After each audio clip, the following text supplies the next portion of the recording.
World History Discussions, Chapter 6, Part 7, and there's just another map reminder of where the Mayan civilization is on today's map. Mexico's Yucatan Peninsula and the modern countries of Guatemala and Belize for the most part.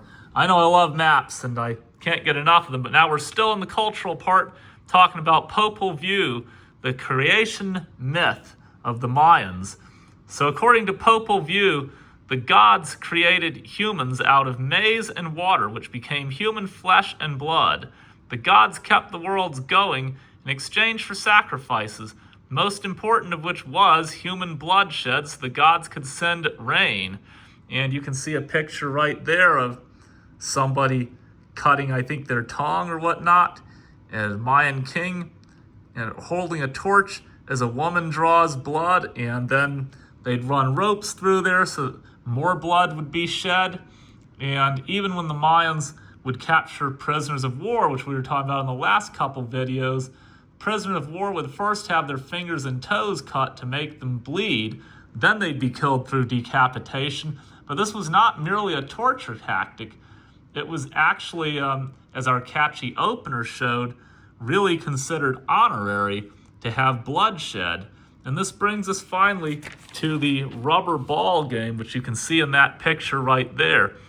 And this started with the Olmecs, and it was also played in Teotihuacan, the civilization we'll discuss very next discussion section. But the Mayans were big on playing this ball game, which was 2 to 4 members, usually a male on each team, and you'd score points by driving a very heavy rubber ball through a ring without using your hands.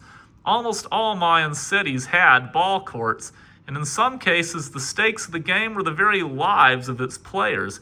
High-ranking captives were often forced to play the game and then tortured and killed immediately if they lost.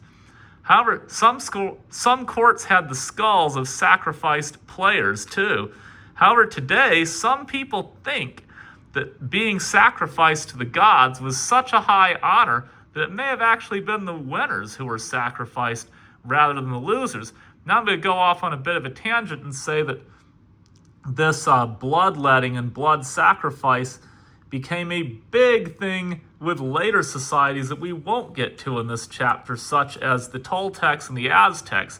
And the Aztecs took it to a much greater level than their predecessors, such as the Mayans had. In fact, the Spanish conquistadors, when they came over, were quite shocked to see how much blood was in all the temples.